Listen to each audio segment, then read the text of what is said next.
Hello everyone, this is J Empire Queen, and today I'm going to talk to you about the 100 Line Last Defense Academy. Now this game is the perfect mashup of Persona 5 and Danganronpa, a series that I haven't really played, but I can appreciate the artwork. Now I have played Persona 5, and let me tell you, this game has the perfect amount of pop style, of danger, and it also has the kind of simulation style that Persona is known for. While you're not going to be romancing characters, so to speak, you will be spending time with them and bonding with them. Here. There's even a part of the game where you can give them gifts. And these gifts actually serve to increase your own skills, which will then increase your abilities in combat. So when the game begins, you start off as Takumi, who is just your average student in the complex of Tokyo. Now, there's a whole story about the origin of this complex you're living in, but I'm going to let you guys discover that on your own as you play. I do want to keep this video as spoiler free as I can.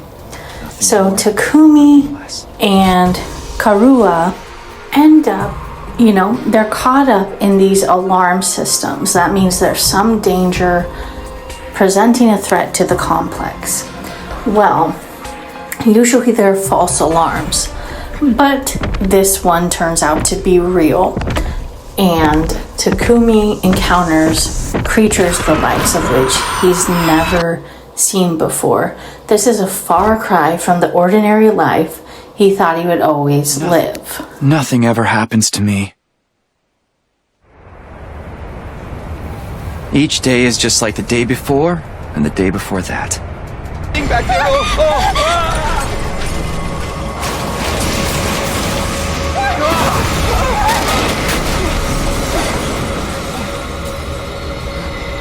What was that? Oh, what is it now?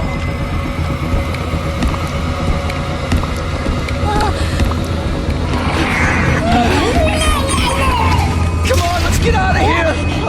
So Takumi ends up forced to fight, and this fight style is reminiscent of Persona. It really reminds me of Persona 3 when they fight by shooting themselves with a gun. Instead of that, it's stabbing themselves with a sword. And so that initiates a sort of power called Hemoanima, which you'll learn all about during your playthrough. Now you're going to go through stages of combat, stages of, lots of storytelling, talking, but it's all actually a really great mix. You're never really too bored with the story segments of the game. When they feel like they're drawn on too long, then you get to go combat, you get to go explore other areas of the academy you end up at, and it just offers a lot of different play styles. Even there's the board game style type combat when you're exploring the realm. There's a lot to enjoy about the 100 Line Last Defense Force, which is why I think people who own a Nintendo Switch or Nintendo Switch 2 would have an enjoyable experience if they pick this one up. It's a nice break from, the usual RPGs or shoot 'em ups. Something different. What this game also does really well is it has a sense of realism about it. These are teenagers forced to fight in an academy against some pretty outrageous monsters, okay? And the stakes are real. These students will encounter death. And so there's a lot of students who do not want to fight, who will refuse to fight, and it's going to end up being your job to convince them. Now, this part was a little less fun than I thought it would be. For instance, I wanted there to be consequences if you failed to persuade the character. Instead, it just lets you retry the persuasion. Now that's nice, but it makes it feel as if I don't really have an impact on the ending. I mean, and to me, that's kind of a takeaway. Of course I worry. I like to have an influence on the ending of my games.